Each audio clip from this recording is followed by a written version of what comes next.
Hello everyone, welcome to my channel. मैं हूं अशफाक और मैं आज फिर आपके लिए उर्दू का मोस्ट इम्पोर्टेंट क्वेश्चन लेकर आया हूं।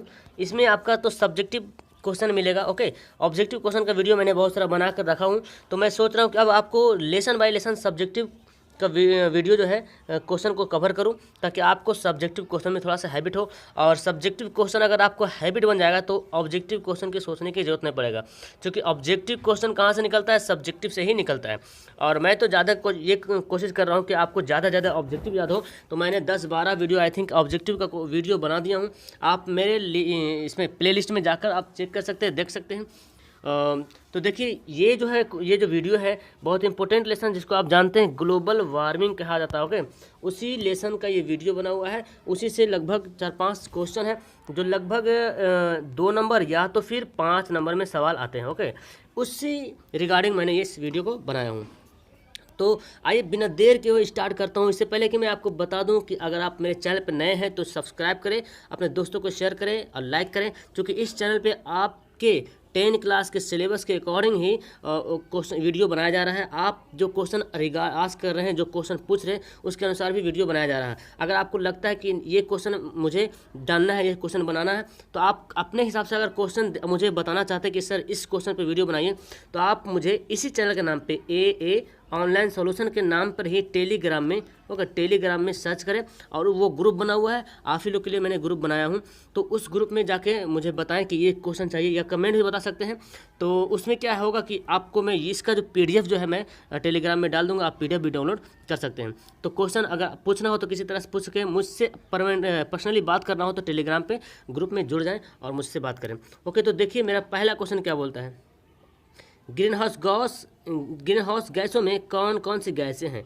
तो ये क्वेश्चन अगर एक लाइनर क्वेश्चन आ जाएगा तो सिर्फ एक गैस का नाम बताना है कि ग्रीन हाउस गैसों में carbon dioxide, methane, nitrous oxide, इस तरह से गैसें हैं। लेकिन ये क्वेश्चन अगर 5 नंबर में आ जाए, या 3 नंबर में आ जाए, या 2 नंबर में आ जाए, तो थोड़ा सा इसको बढ़ा चढ़ा कर लिखना पड़ेगा। ओके, तो देखिए आंसर क्या बोलता है। हमारे ज़मीन का दर्जा हरारत रफ्ता रफ्ता क्या हो रहा है? बढ़ रहा है, जिसकी वजह से ज़मीन पर ग्लोबल वार्मिंग का मसला पैदा हो जा रहा है।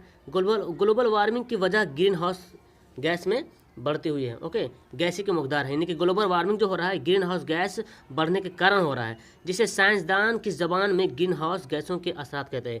जिसे साइंसदान के, अगर साइंटिस्ट की ज़बान में अगर देखा जाए तो इसी को ग्रीन हाउस गैसों के असर कहा जाता है, चूँकि ये बता रहा कि ग्रीन हाउस गैस के कारण जो है ग्लोबल वार्मिंग क्या हो रहा है? बढ़ रहा है। फिर देखिए इससे क्या हो रहा है, कारखानों में मोटर गाड़ियों के इजाफे और जंगलों के बेतहाशा कटने से ज़्यादा गैसें ज़्यादा पैदा हो रही है।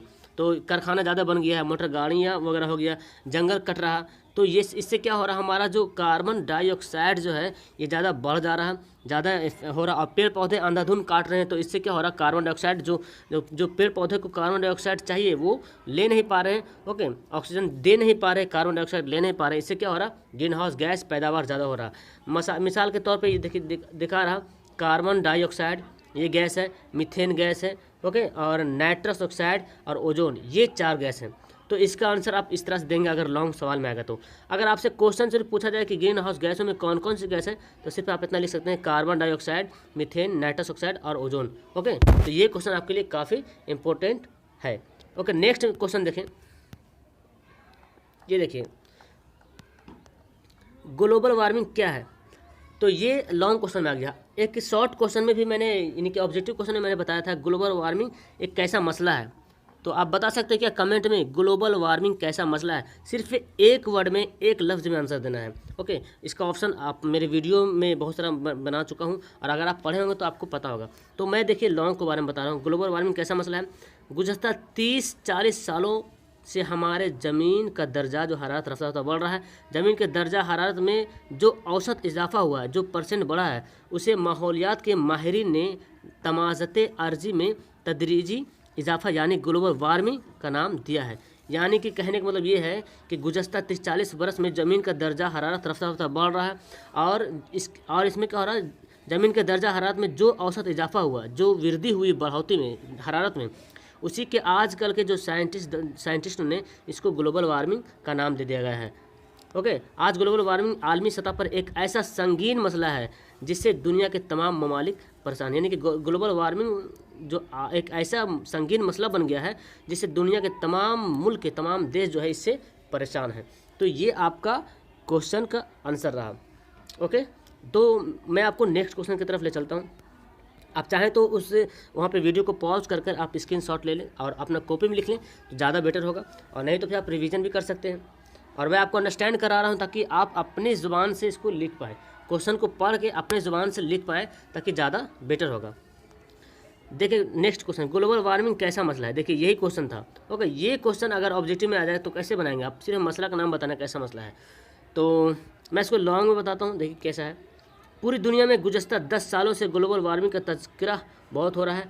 आज ग्लोबल वार्मिंग एक संगीन आलमी मसला और चैलेंज बन गया है। ओके, दुनिया के सारे साइंसदान इस मसले पर बहुत फिक्रमंद है। अमेरिका, जर्मनी, अक़वाम इनकी अक़वाम मुत्तहिदा, ओके यूएनओ जिसको बोलते हैं, ओके यूएनओ में इस मसले पर साइंसदानों के दरमियान काफ़ी तबादला ख्यालात हुए हैं और इस बचाव के लिए इन ममालिक में कई अहम इक़दाम किए जा रहे हैं, कदम उठाए जा रहे हैं। ओके, तो ये आपका ग्लोबल वार्मिंग के बारे में बताया गया कि ये ऐसा मसला है। कैसा मसला है तो बता रहे हैं कि ग्लोबल वार्मिंग जो गुज़श्ता 10 सालों से ग्लोबल वार्मिंग का तज़किरा बहुत ज़्यादा हो रहा है। 10 साल से लोग ग्लोबल वार्मिंग की थॉट बहुत दिमाग में आ रहे हैं क्योंकि कार्बन डाइऑक्साइड गैस के कारण हो रहा है। ओके, लोगों को परेशानी हो रहा है जीने में। तो आज ग्लोबल वार्मिंग एक ऐसा संगीन मसला बन गया, चैलेंज बन गया है। दुनिया के सारे साइंसदान बहुत फिक्रमंद हैं। अमेरिका, जर्मनी, अक़वाम जैसे मुत्तहिदा यूएनओ होता है, यूएनओ जो अंतर्राष्ट्रीय नेशनल ऑर्गेनाइजेशन है, ओके, वहाँ जो इस मसले पर साइंसदानों ने दरमियान काफ़ी तबादला ख्यालात आया, इनके इसके बारे में अपने सोच पैदा किया, तबादला लाया है, ख्यालात पैदा किया है कि इससे कैसे बचा जाए। और इसके बचाव के लिए ममालिक में कई अहम कदम उठाए जा रहे हैं। कहीं पेड़ पौधे बहुत ज़्यादा लगाए जा रहे हैं। ओके, पेड़ पौधे बहुत जगह लगाए जा रहे हैं, पेड़ों को काटने से बचाया जा रहा है। ओके, तो इस तरह से मसला अगर किया जाए तो ग्लोबल वार्मिंग जो कम हो सकता है। तो इसका आंसर आपको इस तरह से आप लिख देंगे, बेटर होगा। नेक्स्ट क्वेश्चन देखें।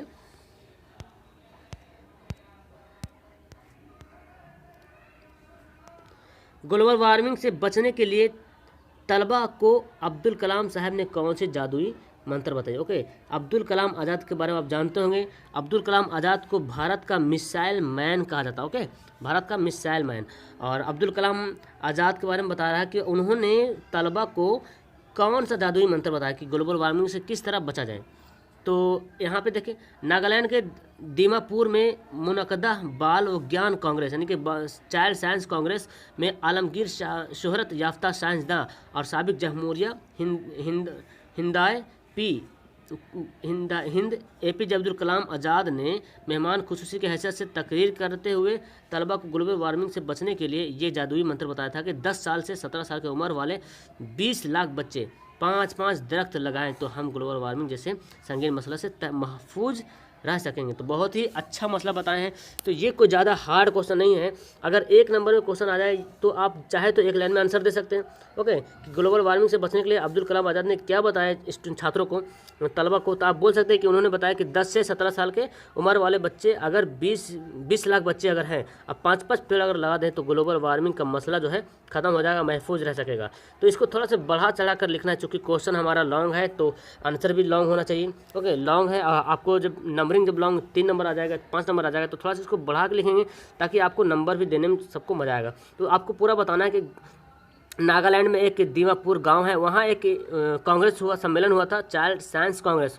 इसी में आलमगीर शोहरत याफ्ता साइंसदान साबिक जमहूरिया हिंद APJ अब्दुल कलाम ने मेहमान खुसूसी की हैसियत से मेहमान खुसूसी हैसियत से तकरीर करते हुए कहा कि ग्लोबल वार्मिंग से बचने के लिए ये जादुई मंत्र ये बताया था कि 10 से 17 साल की उम्र वाले 20 लाख बच्चे 5-5 दरख्त अगर लगा दें तो ये संगीन मसला जो है महफूज हो सकेगा, महफूज हो जाएगा और इससे हम लोग को बहुत ही फ़ायदा होने वाला है।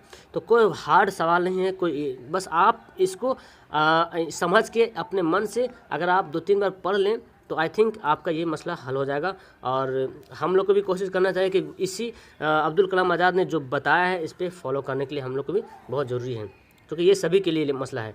ओके, नेक्स्ट सवाल देखें।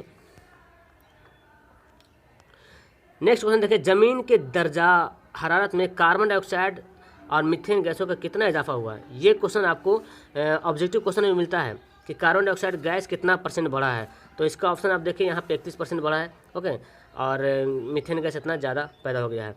तो आप शॉर्ट में अगर ऑब्जेक्टिव क्वेश्चन है तो आप इसको ऑब्जेक्टिव क्वेश्चन में 31% मार सकते हैं, लेकिन आपको यहाँ पे लॉन्ग बताना है। तो कार्बन डाइऑक्साइड गैस पहले के मुकाबले में 31% बढ़ गया है और मीथेन गैस 149% ज़्यादा पैदा होने लगी है। मीथेन गैस धान के खेतों और गाय भैंसों के गोबर से ज़्यादा निकलती है। हमारे ज़मीन पर आफताब की जो साएँ आती हैं, यानी कि सूरज, सूरज की जो रोशनी आती है वो उन्हें ज़्यादा जज्ब कर लेती हैं और इसकी वजह से ज़मीन का माहौल गर्म हो जाता है। ये दूसरे लफ्ज़ों में इसका दर्जा हरारत बढ़ जाता है। यानी कहने का मतलब ये है कि सीधा साधा सवाल जवाब है कि कार्बन डाइऑक्साइड गैस पहले के मुकाबले में 31% बढ़ गया है और मीथेन गैस 49% बढ़ गया है। मीथेन गैस कहाँ से निकलता है? धान के खेतों से निकलता है। ये भी याद रखें, ऑब्जेक्टिव क्वेश्चन में आ सकता है। धान के खेतों से, गोबर गैस से होता है, इसको गोबर गैस भी कहा जाता है। गाय भैंस के गोबर से निकलता है, तो मीथेन गैस को गोबर गैस भी कहा जाता है। गाय के भैंस के गोबर से निकलते हैं। और क्या होता है, हमारे ज़मीन पर जो आफताब, जो सूरज की जो रोशनी आता है, वो क्या होता है ना, ये जो खेत होता है, ये जो गैस होती है, मीथेन जो गैस होती है, उस जो सूरज की किरणें को, सूरज की जो रोशनी को जज्ब कर लेती है, यानी कि सोख लेती हैं।